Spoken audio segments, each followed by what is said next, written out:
Hi guys, Terry here with Truth in Numbers. Hope y'all are doing all right out there. Interesting times, right? Um, I am a little under the weather today. I felt worse. I don't feel too bad, but I do have some chills, so I'm gonna leave my winter coat on while I'm in the house for now and get this video out to y'all. Before I get started, let's just take a minute to breathe. I'm gonna relax my shoulders. I'm gonna maybe get a yawn in. Stressful times, military grade psyops, guys. This is what we're swimming in. So, just a reminder, this is reality.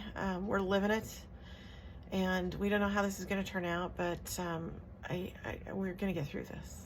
So I know that, and we're going to get through it together, right? So let me get started. Years and years and years and years ago, I moved to Chicago when I was like 24 years old to go to school. And while I was up there for a couple of years, well, I was up there for several years, but a couple of years in school. And we would go on Friday nights. A bunch of us would pile into a van, and one of the older students would drive us down into the city of Chicago to do a couple hours of ministry. And we'd pile back in the van and come back to campus. And so on those trips, I got to know a younger college student from across the street named Michael. And I'm looking at my notes about Michael. Michael was a very nice guy. He was a tall, large, black young man who never met a stranger. He was quiet and kind and friendly. And even at 20 years old, he had a coach's heart.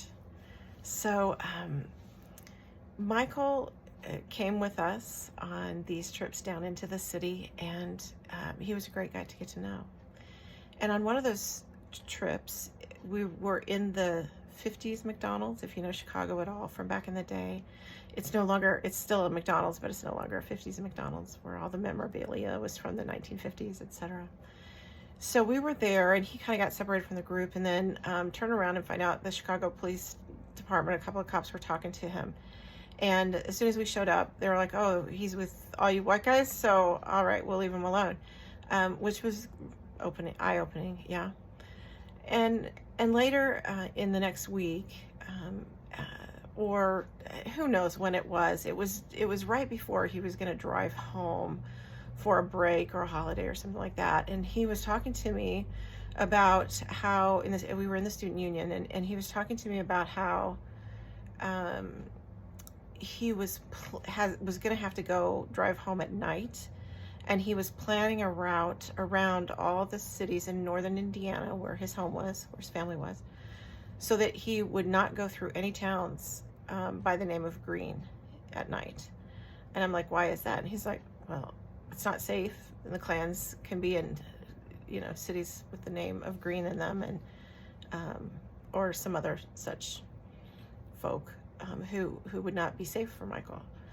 And as he was sharing that, and I think probably especially because of this situation down in the city with the cops, he felt comfortable talking to me, and I was really struck by how afraid he was. This really nice black man who wouldn't hurt a fly, a man of good character, young man of good character, and I was really struck by how afraid he was, and it was troubling to me, but it was more so concerned about him.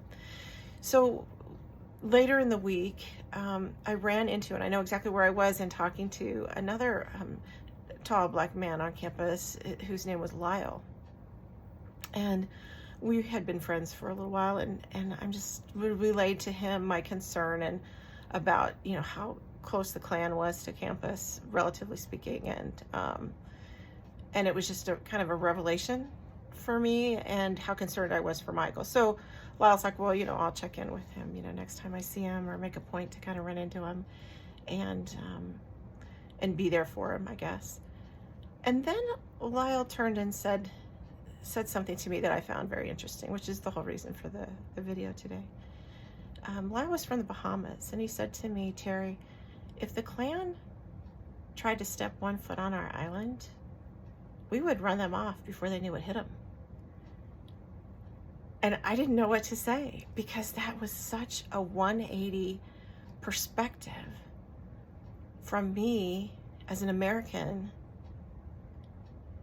living growing up in the Midwest, let alone a black person, a black man. So I bring this up today because I like this 180 paradigm shift, which I think I may try on.